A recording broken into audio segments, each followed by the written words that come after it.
Ya, terima kasih Anda masih bersama kami di Sindo Today pemirsa. Di segmen ini saya tidak lagi sendiri karena sudah bergabung rekan saya, ada Lala di sini. Selamat pagi Nata, gimana kabarnya Nata? Kabar baik dong. Kabar baik. Ya pemirsa, dengan saya Graciela Pangaribuan dan di segmen ini saya akan menemani Nata untuk melanjutkan Sindo Today pada hari ini.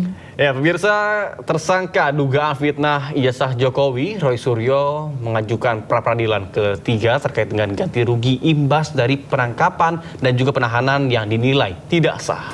Roy Suryo meminta ganti kerugian dengan total 206 juta rupiah.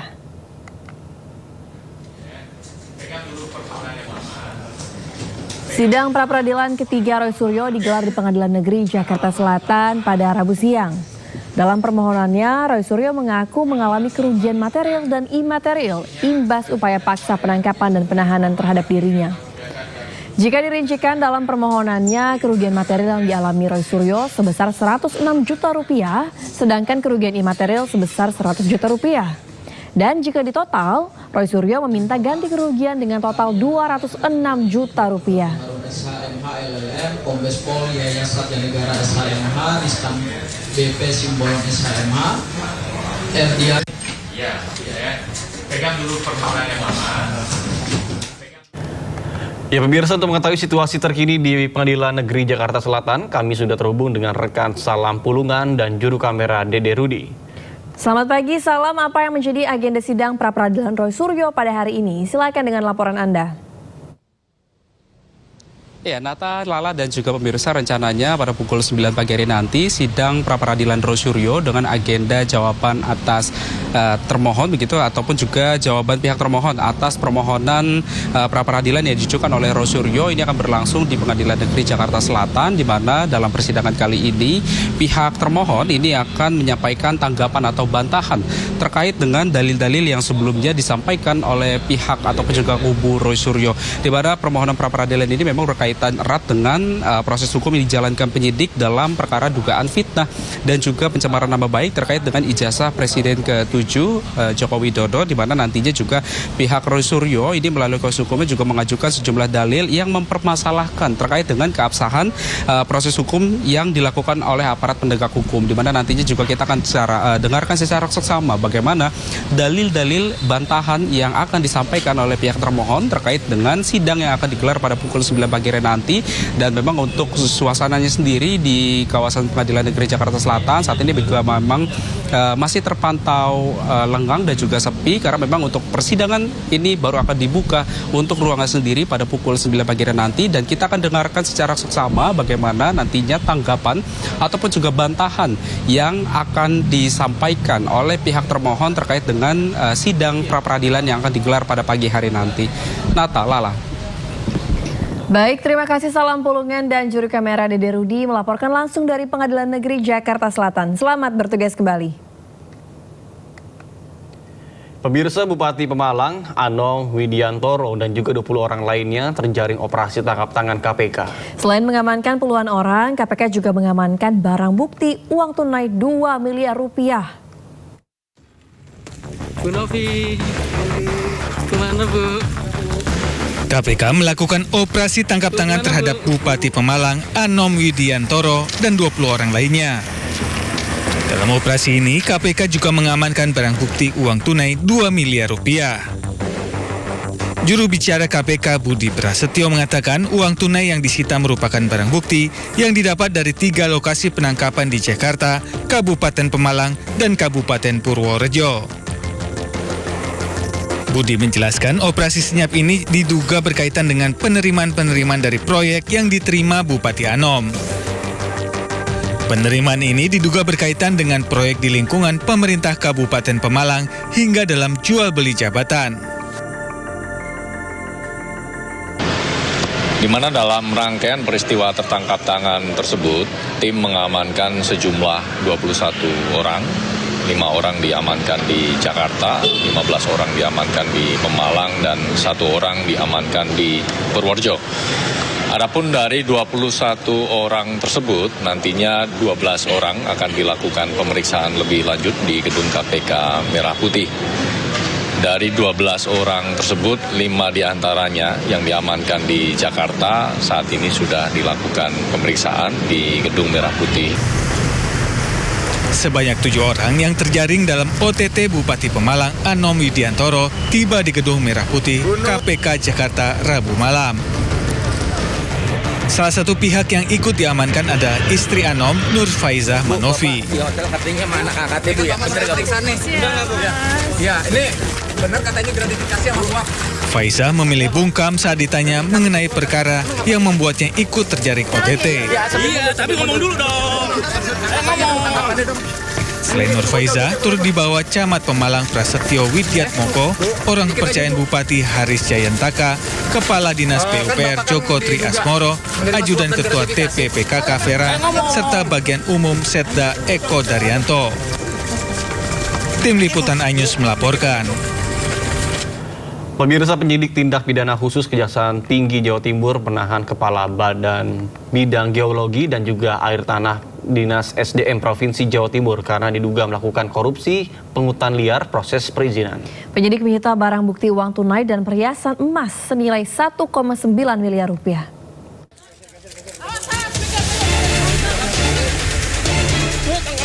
ED Kepala Bidang Geologi dan Air Tanah Dinas Energi dan Sumber Daya Mineral Provinsi Jawa Timur langsung dijebloskan ke tahanan Kejaksaan Jawa Timur pada Selasa malam. Usai ditetapkan sebagai tersangka dugaan korupsi pungutan liar proses perizinan. ED merupakan tersangka keempat, selain mantan Kepala ESDM dan 2 pejabat lainnya yang telah ditetapkan sebagai tersangka beberapa waktu lalu.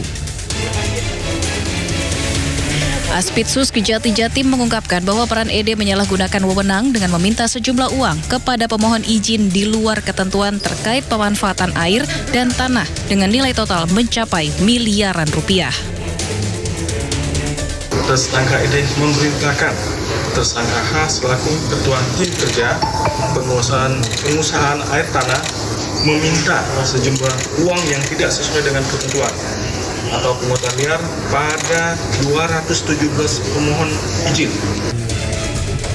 Dari tangan tersangka ED, penyidik menyita barang bukti uang tunai dan perhiasan emas senilai 1,9 miliar rupiah. ED ditahan di Rutan Kelas 1 Surabaya Cabang Kejati Jatim selama 20 hari ke depan guna proses penyidikan. Dari Surabaya, Jawa Timur, Hari Tambayong, iNews melaporkan. Pemirsa, tim 9 Kejagung kembali memeriksa 7 orang saksi dalam kasus pencucian uang yang menjerat ex-Jampitsus Febri Adriansyah. 4 diantaranya penyidik kepolisian.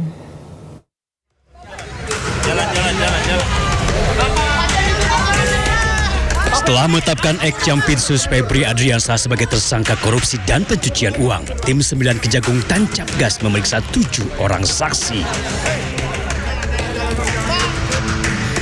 Ketujuh saksi diperiksa untuk kasus dugaan pencucian uang 543 miliar rupiah dan emas 74 kg yang melibatkan tersangka Febri Adriansyah.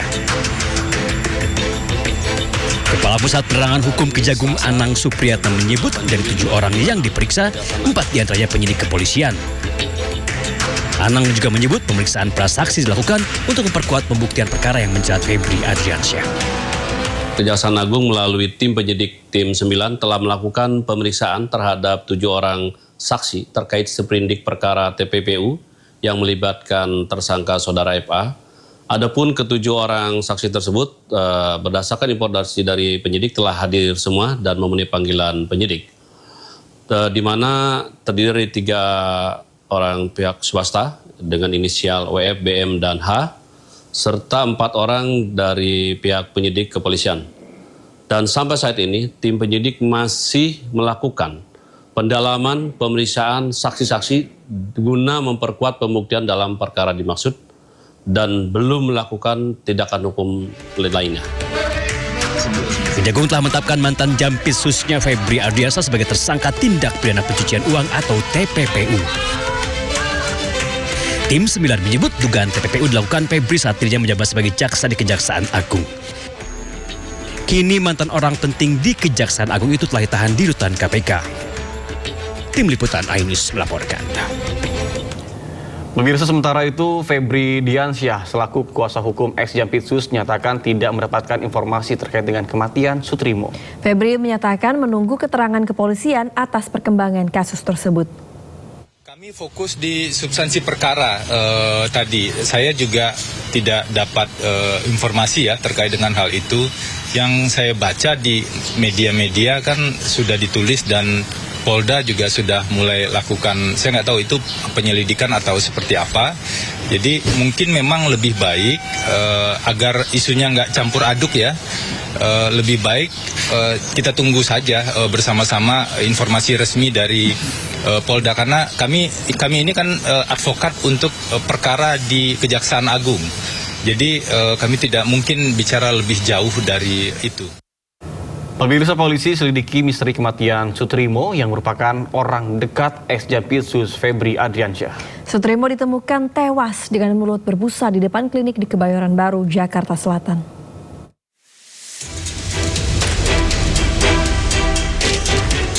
Polda Metro Jaya terus mendalami penyebab kematian Sutrimo. Sutrimo ditemukan meninggal dalam kondisi tak wajar dengan mulut berbusa di depan klinik Jalan Ramat Pela, Kebayoran Baru, Jakarta Selatan.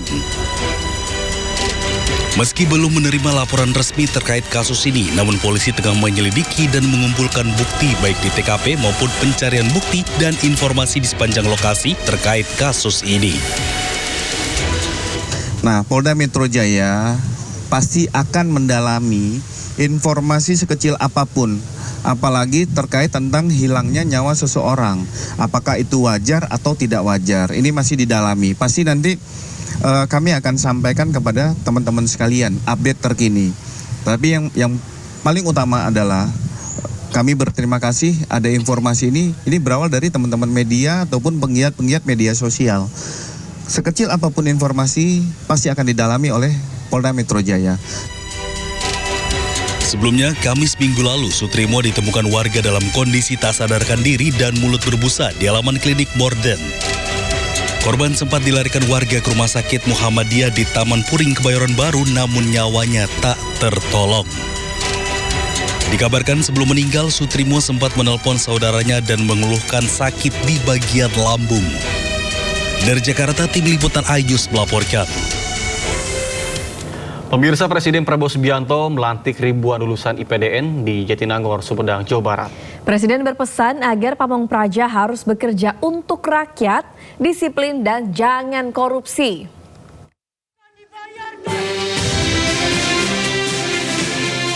Hari ini Presiden Prabowo Subianto melantik ribuan lulusan IPDN di Jatinangor, Sumedang, Jawa Barat. 1.204 lulusan sarjana terapan Institut IPDN dilantik langsung oleh Presiden Prabowo Subianto. Dalam rangkaian acara, Presiden juga memberikan penghargaan pada 10 lulusan terbaik. Presiden berperan agar Pamong Praja harus bekerja untuk rakyat, disiplin dan jangan korupsi. Menjadi Pamong Praja bukan sekedar menyandang pangkat atau jabatan. Kehormatan seorang aparatur negara tidak diukur dari kedudukannya, tapi seberapa besar manfaat yang dirasakan oleh rakyat. Saudara harus melayani, melindungi, dan mengayomi masyarakat, mengayomi rakyat Indonesia dengan sebaik-baiknya. 728 putra dan 476 putri akan menjadi Pamong Praja Muda dan akan bertugas di lingkungan pemerintah pusat, Pemda, hingga wilayah 3T seluruh Indonesia. Pamong Praja Muda yang berasal dari lintas daerah ini diharapkan menjadi perekat dan pemersatu bangsa. Dari Kabupaten Sumedang, Jawa Barat, Bagus Prasetya Adi, Yudi Permana, iNews melaporkan. Pemirsa, anak seorang buruh bangunan asal Nusa Tenggara Timur, Aji Bayu Ramadan, menjadi lulusan terbaik Institut Pemerintah Dalam Negeri atau IPDN Angkatan 33 tahun 2026. Ya, Aji lulus dan dilantik Presiden Prabowo Subianto menjadi Pamong Praja Muda di kampus IPDN Jatinangor, Kabupaten Sumedang, Jawa Barat.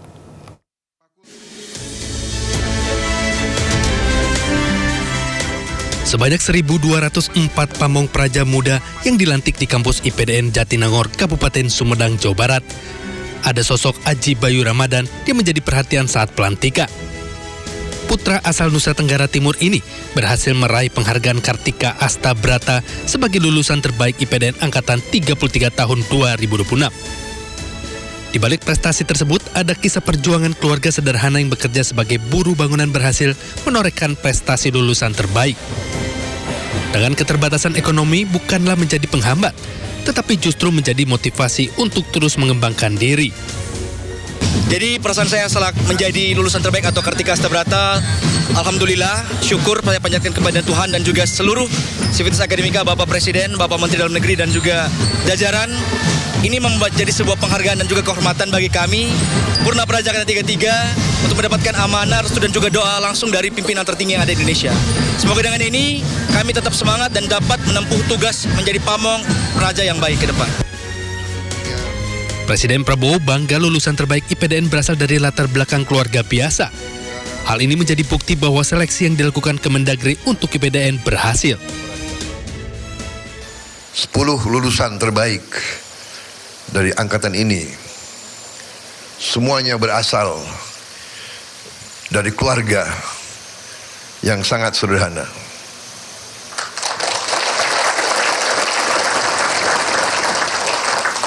Ini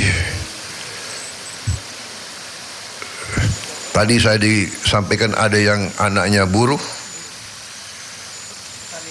ada anak tani, ada ya kalau dari TNI anak Bintara. Ini membuktikan bahwa seleksi IPDN yang dijalankan oleh Kementerian Dalam Negeri berhasil. Kita inginkan seleksinya benar. Putra-putri yang terbaik bangsa, anak siapapun, ini membuktikan NKRI berhasil. Setelah dilantik, para pamong praja muda akan ditempatkan di berbagai instansi pemerintah daerah di seluruh Indonesia, termasuk di wilayah tertinggal, terdepan, dan terluar sesuai kebutuhan aparatur sipil negara. Dari Jakarta, Bagus Prasetya Adi Yudi Permana, iNews melaporkan. Ya pemirsa, dengan alasan untuk diawasi penggerakan pemerintah muncul penggerakan Kabinet Bayangan. Kabinet Bayangan diklaim dibentuk oleh gerakan masyarakat sipil.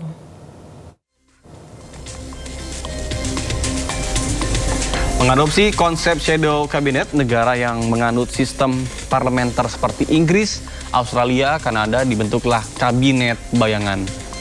Mereka bukan bagian pemerintah dan juga tak memiliki kekuasaan formal, namun berupaya mengawasi dan mengkritik kerja pemerintah per sektor. Formasi Kabinet Bayangan yang terdiri dari Ferry Amsari sebagai Menteri Sekretaris Negara, Media Wahyudi selaku Menteri Perekonomian, Sofwan Albana, Menteri Luar Negeri Iqbal Damanik, Menteri Perlindungan Lingkungan Hidup dan Perubahan Iklim, serta beberapa nama lainnya. Semua menteri punya basis pegangan terhadap konstitusi. Ke arah itulah Kementerian Bayangan ini hendak didirikan sebagai checks and balances untuk pemerintahan yang sedang bekerja. Format ini bukan format baru sebenarnya dalam ketatanegaraan di dunia. Walaupun lumrahnya ada di sistem pemerintahan parlementer, tapi kami ingin menghidupkannya di dalam sistem pemerintahan presidensial kita yang sedang karut-marut ini. Kenapa? Karena yang memulai kekacauan dalam tata kelola bernegara adalah negara. Apa tujuan baiknya? Untuk menjadi pesaing secara positif terhadap kinerja-kinerja pemerintah. Apa yang akan kami kerjakan? Satu, kita akan membuat dan membuka dialog dengan banyak pihak, tidak hanya istana tetapi juga publik luas. Sementara itu, menanggapi dibentuknya Kabinet Bayangan, Kepala Badan Komunikasi Pemerintah M. Kodari menegaskan negara tidak anti terhadap berbagai bentuk kritik. Kepala Bakom RI M. Kodari menyatakan kita menghargai semua masukan semua saran, yang penting nanti pakai data. Kemudian bukan hanya bicara kritik dan saran, tapi juga harapan saya bisa mengapresiasi.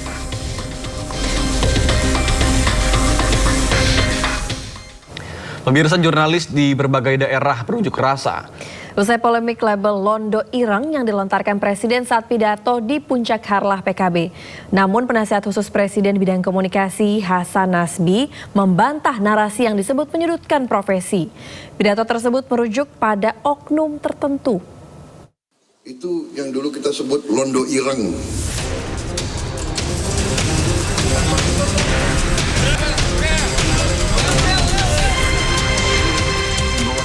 Pernyataan Presiden Republik Indonesia Prabowo Subianto yang menyebut Londo Ireng menuai kritik banyak pihak. Presiden mengibaratkan jurnalis, pengamat dan lembaga swadaya masyarakat yang kerap mengkritik kebijakannya sebagai Londo Ireng yang dinilai lebih menyuarakan kepentingan asing. Pernyataan ini dilontarkan saat pidato di puncak hari lahir ke-28 Partai Kebangkitan Bangsa, Kamis 23 Juli 2026. Itu yang dulu kita sebut Londo Ireng. Ya. Yang ikut Belanda perang lawan kita. Londo-londo Ireng ini sampai sekarang masih ada. Hanya dia sekarang pakai baju lain kan.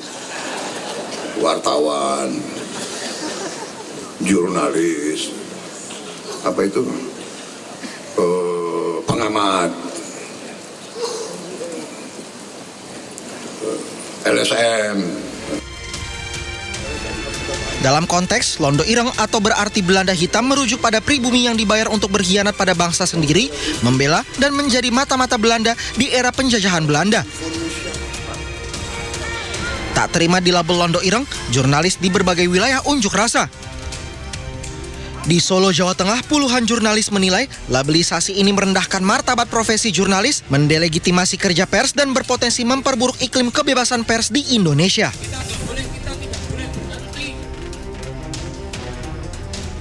Di Malang, Jawa Timur, wartawan dari 4 organisasi pers, PWI, IJTI, AJI, dan PFI bergabung dalam aksi damai berjalan mundur dan mengangkat spanduk bertuliskan "Kami bukan Londo Ireng".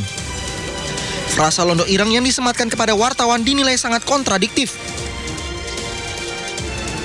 Penasehat khusus Presiden bidang komunikasi Hasan Nasbi membantah narasi yang menyebutkan bahwa pemerintah menyudutkan seluruh jurnalis, pengamat, dan lembaga swadaya masyarakat.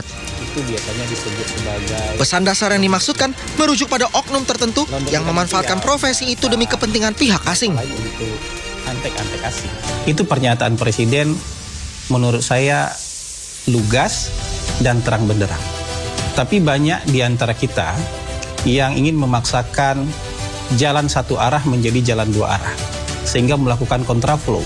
Kontraflow yang dilakukan adalah bahwa semua LSM, semua pengamat, semua jurnalis adalah antek asing. Nah, ini yang menurut saya agak maksa. Sementara Kepala Badan Komunikasi Pemerintah Republik Indonesia Muhammad Kodari meminta untuk tidak memperdebatkan istilah dan fokus pada substansi. Mari kita lihat rangkaian pidato Presiden, semuanya itu untuk membela kepentingan rakyat. Konsisten sekali pidato Presiden itu, selalu berbicara meningkatkan kesejahteraan petani, taraf hidup petani, taraf hidup nelayan. Jika pemerintah memiliki bukti terkait oknum profesi maupun organisasi yang diduga bekerja untuk kepentingan asing, akan lebih baik dibuktikan melalui proses hukum yang terbuka dan bukan melabelisasi. Tim Liputan iNews melaporkan. Pemirsa, Gubernur Maluku Utara Serly Joanda mengumumkan akan memotong gaji ASN sesuai dengan golongannya. Langkah ini terpaksa diambil karena anggaran pemerintah daerah defisit. Secara pribadi dan mewakili Pemprov Maluku Utara mengucapkan permintaan maaf mulai bulan Juli 2026 TPP untuk ASN level staff dan P3K akan dipotong 10%. Pemerintah Provinsi Maluku Utara resmi mengambil langkah efisiensi dengan memangkas tambahan penghasilan pegawai ASN. Gubernur Maluku Utara Serly Joanda menegaskan keputusan ini diambil sebagai langkah terakhir karena kondisi fiskal semakin berat, terutama setelah pemerintah pusat memotong anggaran daerah sebesar 709 miliar rupiah. Oleh karena itu, dengan berbagai pertimbangan dilakukan efisiensi potongan 10% untuk TPP mulai bulan 7 sampai bulan Desember itu menghasilkan efisiensi 67 miliar. Artinya kita masih tetap defisit 51 miliar. Solusinya adalah peningkatan PAD. Jadi, apakah bisa tidak dipotong? Tidak bisa. Dengan berbagai simulasi itu yang terbaik yang bisa dilakukan. Oleh karena itu, saya mewakili pribadi dan pemerintah Provinsi Maluku Utara memohon maaf atas pemotongan ini, memohon pengertiannya dan menginfokan penjelasan bahwa memang fiskal kita dalam kondisi yang sulit untuk tidak dilakukan pemotongan karena Rencananya, pemangkasan akan diterapkan mulai Juli hingga Desember 2026. PNS, staf, dan P3K akan dipotong sebesar 10%. Sementara eselon 1 hingga 4 sudah sejak awal Januari ini dipotong sebesar 20%. Tetapi tadi juga sudah mendengar semua keluhan dari kepala daerah bahwa itu tidak menyelesaikan masalah kami di daerah karena kami sekarang tidak punya cash flow untuk membayar gaji P3K sampai dengan akhir tahun. Sebelumnya, Gubernur Sherly sempat curhat ke DPR di depan anggota Dewan dan Menteri Dalam Negeri. Sherly mengaku kesulitan menggaji pegawai pemerintah P3K sampai akhir tahun 2026.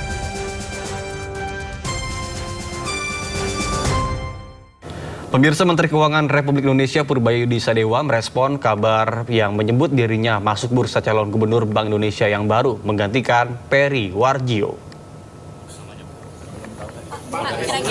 Purbaya mengatakan dirinya kerap diisukan mengisi berbagai jabatan atau posisi strategis, namun hingga kini nyatanya dia masih dipercaya menjabat sebagai bendahara negara.